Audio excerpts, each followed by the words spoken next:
The morning Laurel died, the sky over Pinecrest looked like it always did in October, gray and low and indifferent, the kind of sky that doesn't apologize for anything. That was 4 years ago.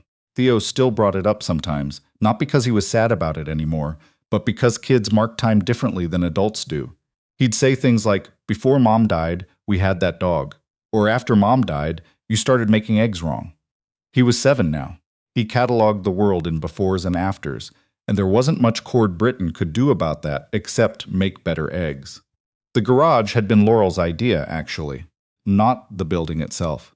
That had been there since the 70s, a squat concrete structure at the edge of the property, with a rusted roll-up door and a floor drain that plugged every spring. But using it, making it into something, that was her. She'd said it one evening while he was complaining about the commute to Edmonton, about the politics at the firm, about the way the senior engineers got credit for everything, and the younger ones got blamed. She'd said, "You know what you actually like? The part where you fix things. The rest of it you just tolerate." She wasn't wrong. She rarely was. He'd put in his notice 8 months before she got sick, so at least there was that. At least he'd had 2 years of doing the thing he actually liked before everything went sideways. He'd taken on restoration work mostly, older cars people had given up on, engines that needed more patience than skill. Word spread the way it does in a small town, slowly and then all at once. By the time Laurel was gone and Theo started school and Cord had to figure out how to keep the lights on, and a 7-year-old fed and also not fall apart entirely, the garage was at least busy enough to matter. He wasn't wealthy, but he wasn't behind, and on most days, that felt like enough. She drove in on a Tuesday, which Cord would remember later, only because Tuesdays were when Theo had swimming lessons, and Cord always ate lunch alone in the garage with the radio on, which he never did any other day of the week. He heard the car before he saw it. A 1971 Porsche 911T, the engine running rougher than it should have been, a particular kind of hesitation in the idle that told him the mixture was off or the carburetor needed rebuilding. He came out from under the hood of a customer's Buick and watched it pull into the lot. The woman who got out was not what he expected. He wasn't sure what he'd expected. Someone older, maybe, or a collector in an expensive jacket. Instead, she was maybe 35, dark coat, no jewelry he could see, and she had the expression of someone who had driven a long way and was now deciding whether the destination was worth it. She looked at the garage sign. She looked at him. She said, "I was told you're good with old Porsches." "I'm good with most things," Cord said. "Old Porsches in particular." "The car belonged to my grandfather," she said. "He drove it until about 1989, and then he parked it in a barn outside of Cochrane and apparently forgot about it for 30 years. Barn finds are either very good news or very bad news." "It's somewhere in between," she said. "I had it inspected in Calgary. They told me it was structurally sound, but the engine needed significant work. They also told me the restoration would take 6 months and cost more than I paid for my first apartment." She paused. "I looked up your name from a referral. Owen Madsen," he said. "You restored a 68 for him." Cord nodded. "Took me 4 months. It's a good car now." She was quiet for a moment, looking at the 911. There was something careful in the way she looked at it, not the way collectors looked at cars, evaluating, calculating, but something more like the way people looked at photographs of relatives they'd never met. "My name is Sable Kirwan," she said. "I'm based out of Toronto, but I have family still in Cochrane. I can stay through the end of November if the work requires it." "It'll require it," Cord said. She turned back to him. "Then we should agree on terms." He got used to her being around faster than he expected to. She didn't hover. That was the first thing he appreciated. She'd asked early on if she could come by and observe the work sometimes, and he'd said yes because it seemed rude to say no, and he'd braced himself for the kind of client who had opinions about everything and trusted nothing. But Sable Kirwan sat in the folding chair in the corner and read or worked on her laptop and asked questions only when she actually wanted to know something. And she asked good questions. Specific ones. Not, "How is it going?" but, "What does that sound tell you when the engine turns over?" Or, "Why do you start with the carburetor before the timing?" He found out gradually, in the way you find things out about people who don't volunteer information easily. She was the director of a preservation nonprofit. Built heritage, old buildings mostly, occasionally objects of cultural significance. The 911 had come to her because her grandfather's estate was complicated, and she was the only one in the family who'd shown any interest. She wasn't a car person, she said, but she knew what it felt like when something had been cared for, and what it felt like when something had been left to decay, and those weren't the same thing. Your grandfather took care of it, Cord told her, maybe 2 weeks in. He'd pulled the engine by then and cleaned it down to the case. You can see it in how the bolts were torqued. Someone who knew what they were doing serviced this car. And then it sat, but the sitting didn't undo the care. That's why it's worth restoring. Sable had looked at him then in a way he couldn't quite read. Not like she was impressed. More like he'd said something she'd already been thinking. That's how I feel about buildings, she said. Theo met her on a Saturday, which was an accident. He had swimming lessons on Tuesdays, but Saturday mornings he sometimes came to the garage while Cord worked, mostly because he wanted to, occasionally because the neighbor who usually watched him had plans. He was good at keeping himself occupied. He'd drag a stool over and watch or take apart whatever small thing Cord gave him to take apart, and he asked questions the same way Sable did, wanting actual answers, not simplified ones. Sable arrived that Saturday with coffee from the bakery down the road. She'd started doing that a few weeks in. 2 cups, no announcement, just set them down and went back to her chair. She stopped when she saw Theo. Theo looked at her with the particular directness that 7-year-olds have when they haven't decided yet whether someone is interesting. "Who are you?" he said. "I'm Sable. The Porsche is mine." Theo turned to look at the car, which was on the lift, engine removed, body panels off one side for access. "It looks worse than when it came in," he said. "That's how it works," Cord said. "You have to take it apart before you can put it back together." Theo considered this with the gravity he applied to most things.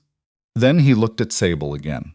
"Is it going to be the same when it's done, or different?" She thought about that seriously, which Cord noticed. She didn't brush it off the way adults often did with kid questions. "Both, I think," she said. "The same in the ways that matter. Better in the ways it got hurt." Theo nodded, like that was a reasonable answer, and went back to the carburetor rebuild kit he'd been sorting.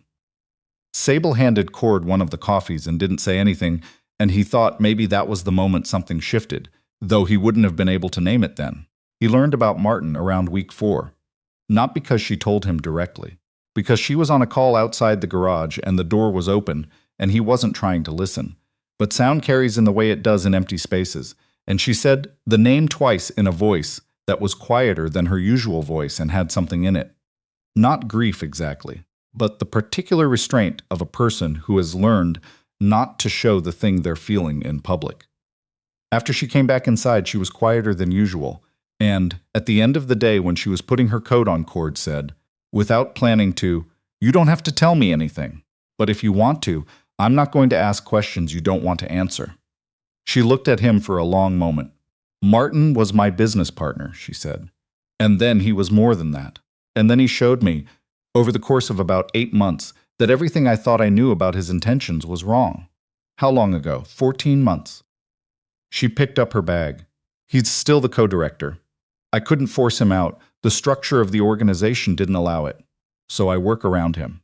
It's fine. It's just," she stopped. "Some days it's fine. Some days I'm still angry at myself for not seeing it sooner." Cord thought about saying something useful. He thought about the things people had said to him after Laurel, the ones that landed and the ones that didn't. He said, "The not seeing it sooner part. That's the part that stays longest." She looked at him. "Yes," she said. "Exactly that." She left, and he stood in the garage for a while after, just him and the car and the smell of engine oil and the particular quiet of a place where things were slowly being made right again. November came in hard that year. Snow before the end of the first week, the kind that sticks and stays. And the roads outside Pinecrest got narrow, and the days got short. Theo started wearing his winter jacket inside the house until Cord stopped arguing about it. The garage had a propane heater that ran loud but worked, and Cord ordered a second folding chair without saying why, and it appeared in the corner beside the existing one, and neither of them mentioned it. The work was going well. The engine was rebuilt and back in, timing set, carburetor calibrated. He'd sourced period-correct parts where he could and documented the substitutions where he couldn't, the way he'd been taught to do. The body was solid. The barn had kept the worst of the weather out, and whoever had parked it had thought to do it right, tires off the ground, covered, a drip tray under the engine. Someone had loved this car and left it anyway, and that was a kind of grief he recognized. He told Sable that one afternoon, not sure why he said it. She'd been quieter that week, something on her mind he hadn't asked about. "My grandfather got dementia," she said. "Early onset. By the time my grandmother realized how far it had progressed, he'd already lost the thread of most things. The car was one of the first things he forgot about." She paused. "He died in 2012. My grandmother kept the barn locked for 10 years after. She didn't want to deal with what was in it. But you did." "I needed something that was his," she said. "Something he'd actually touched. You can't restore a memory, but you can restore the thing that holds it." Cord didn't answer right away.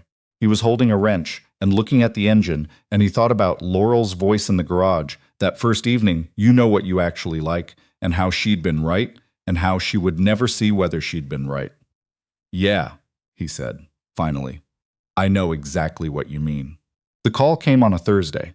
Sable was at the garage when her phone rang, and she looked at the screen for a moment before she answered it, and Cord saw something tighten in her face. She stepped outside. He kept working. 20 minutes later, she came back in and stood just inside the door and said, "Martin has moved to dissolve the organization." Cord set down what he was holding. "He found a procedural mechanism," she said. Her voice was flat in the way of someone holding the flat very deliberately. "If he can get 2 of the 4 board members to agree, he can call for a vote. He's been courting them for months. I didn't know. I thought—" She stopped. "I thought the work we'd done together meant something. I thought if I just kept doing the work would be enough. Can you stop it? I have 2 weeks to present a counterproposal to the board. If I can demonstrate the organization's viability without him, operational capacity, a succession structure, alternative funding, they may vote against it." She pressed her hand to her temple. 2 weeks, from here, with no staff on the ground. "You have your laptop," Cord said. "You have the phone. You've been running half of it remotely anyway." She looked at him. "You noticed that? Hard not to." She sat down in the folding chair. She was quiet for a long time. Then she said, "Why is he doing this?" "That's the thing I keep coming back to. We built something real. It helped people. Why tear it down?" Cord thought about this. "Some people," he said slowly, "when they feel like they're losing control of something, they'd rather destroy it than watch it go on without them." Sable looked at him with something complicated in her eyes. "He knows I'm better at the work than he is," she said quietly. "He always knew. I think he thought it wouldn't matter." "It matters," Cord said. "That's why he's scared." She stayed. Not just through November. Through the vote preparation, through the late nights at the folding table with her laptop open and documents spread across the workbench, through the calls she made to funders and partner organizations and board members she'd worked with for years. Cord made coffee. Theo, who noticed things, started bringing her the drawings he did at school and leaving them on the table without comment, and she always looked at them seriously and said something specific about each one. He didn't plan what happened the evening she got the call. He was outside in the cold, checking the rear suspension on a customer's truck, when she came to the door and said quietly, "We won." 2 words. She said it like she wasn't sure she believed it yet. He walked back inside and looked at her, and he said, "Good," and she laughed, which surprised them both, and then she sat down and put her face in her hands and didn't cry exactly, but did something adjacent to it, the kind of release that comes from holding something tight for too long.